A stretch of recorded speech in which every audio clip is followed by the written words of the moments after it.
अस्सलाम वालेकुम प्यारे बच्चों। आज हम अपना पहला सबक पढ़ेंगे जो कि है ये दुनिया अल्लाह ताला ने बनाई।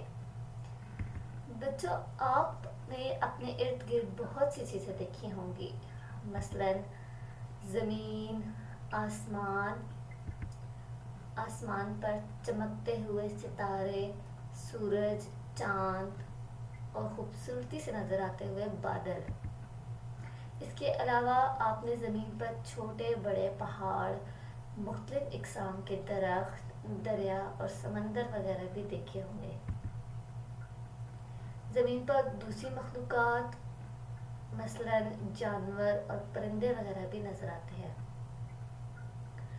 ये दुनिया की खूबसूरती में इजाफ़ा करते हैं, ना सिर्फ इजाफ़ा करते हैं बल्कि हमें फ़ायदा भी देते हैं। तो बच्चों, कभी आपने सोचा कि इन तमाम चीज़ों को और मखलूक़ात को बनाने वाली ज़ात कौन सी है? इनको बनाने वाली एक ही ज़ात है, यानी अल्लाह ताला। अल्लाह ताला ने ना सिर्फ इनको पैदा किया और बनाया बल्कि हमारे लिए इनमें फ़ायदे भी रखे हैं। अल्लाह ताला ही हमारा और दीगर मखलूक़ात का यानी बाकी मखलूक़ात का खालिक, मालिक और राज़िक है। वही हमें रोज़गार अता करता है।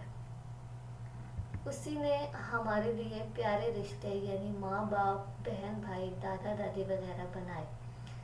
बच्चों, अल्लाह ताला ने हमें इतनी नेमतें दी, तो हमें क्या करना चाहिए? हमें अल्लाह ताला का इन नेमतों पर शुक्र अदा करना चाहिए। और शुक्र कैसे करना चाहिए? हमें उसकी इबादत करके, इन नेमतों का ख्याल रख के उसका शुक्र अदा करना चाहिए।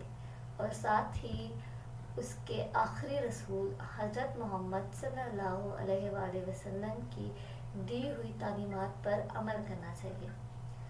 जब हम ऐसा करेंगे तो अल्लाह ताला हमसे राज़ी रहेंगे, और जब अल्लाह ताला हमसे राज़ी रहेंगे तो सब हमसे राज़ी होंगे। अल्लाह ताला की और कौन कौन सी नेमतें हैं और हम इनसे कैसे फ़ायदा उठा सकते हैं, इसके लिए आपने क्या करना है कि आपने अपने इस सबक के सफ़ा नंबर 4 और 5 को घर में पढ़ना है, यानी आपने इसकी पढ़ाई करनी है, जिससे आपको मालूम होगा कि ऐसी कौन सी नेमतें हैं जो आपको अपने इर्द गिर्द नज़र आती हैं। आज हमने क्या सीखा? आज हमने ये सीखा कि अल्लाह ही हमारा खालिक है, यानी हमें पैदा करने वाला है। वही हमारा मालिक है, यानी हमें ज़िंदगी और मौत देने वाला है। और वही हमारा राज़िक है, यानी हमें रिज़्क़ अता करने वाला है। जब सब चीज़ें उसने दी और उसी की अताअत की हुई हैं, तो हमें चाहिए कि हम उसी की इबादत करें, क्योंकि वही लायक इबादत है। बच्चों, आपने क्या करना है? आपने पढ़ाई करनी है अपने सबक की, और साथ ही ये भी देखना है कि ऐसी कौन सी नेमतें हैं जो कि आपको सुबह के वक्त नज़र आती हैं, और कौन सी ऐसी नेमतें हैं जो कि आपको रात के वक्त नज़र आती हैं। अल्लाह हाफ़िज़।